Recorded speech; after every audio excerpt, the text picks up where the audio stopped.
Posisi Muldoko, Kepala Kantor Staf Kepresidenan, yang juga Ketua Umum Partai Demokrat versi Kongres Luar Biasa Deli Serdang, Sumatera Utara, semakin terjepit. Desakan mundur dari KSP agar tidak menjadi beban Presiden Joko Widodo semakin kencang berhembus disuarakan kubu istana. Desakan mundur pertama disampaikan Ketua Jokowi Mania atau Joman, Immanuel Ebenezer. Menurut Nul, hal itu merupakan salah satu cara untuk menghentikan isu keterlibatan Jokowi dalam konflik Partai Demokrat. Nul menuding konflik yang berlarut-larut di tubuh Partai Demokrat hanya akan menguntungkan Ketua Umum Partai Demokrat Agus Harimurti Yudhoyono secara politik karena seolah dizalimi penguasa.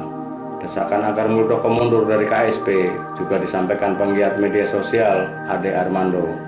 Bagi Ade, jika Muldoko tidak mundur dari KSP, maka seperti membenarkan tuduhan bahwa mastermind kudeta Partai Demokrat adalah Jokowi.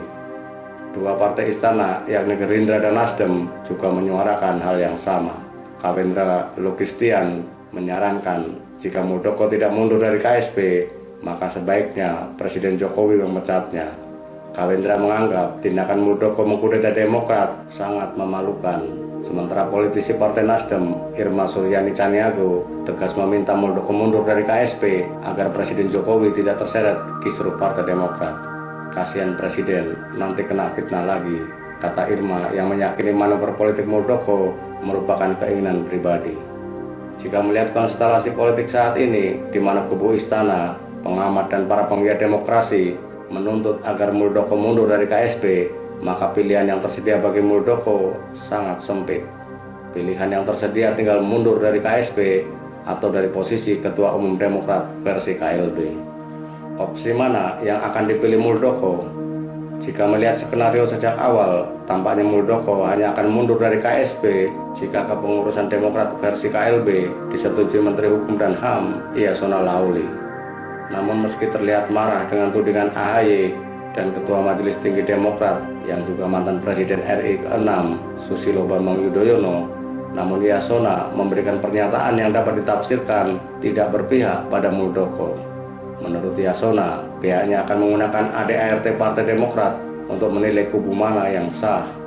Artinya yang akan digunakan untuk menilai adalah ADART terakhir yang telah disetujui Kementerian Hukum dan HAM tahun 2020 lalu, bukan ADART hasil KLB atau ADART sebelum tahun 2000. Mengacu pada ADART Demokrat seperti disampaikan SBY, maka KLB Deli Serdang tidak memenuhi syarat, terutama terkait jumlah kehadiran peserta yang memiliki hak suara. Situasi itu tidak menguntungkan Muldoko. Jika mundur dari KSP, namun Kementerian Hukum dan HAM tidak mengakui KLB Deli Serdang, tentu bukan pilihan terbaik. Jika desakan kian kuat, sepertinya Muldoko akan memilih menarik diri alias mundur dari kepengurusan Demokrat versi KLB. Kemungkinan itu sudah terlihat dari ketidakhadiran Muldoko saat jumpa pers kubu KLB. Kedua, ADART dan kepengurusan Demokrat hasil KLB juga belum didaftarkan ke Kementerian Hukum dan HAM. Meski tenggang waktunya masih lama, yakni sampai 4 April 2021, sesuai bunyi pasal 23 ayat 2 Undang-Undang Nomor 2 Tahun 2008 tentang partai politik, namun kelambanan penyerahan berkas ke Kementerian Hukum dan HAM dapat diartikan sebagai ketidaksiapan. Spekulasi pun beredar dengan menyebut Muldoko belum mau menandatangani surat pengantar ke Kementerian Hukum dan HAM karena tidak mendapat dukungan istana. Benarkah demikian? Kita masih menunggu sikap Muldoko yang sebenarnya.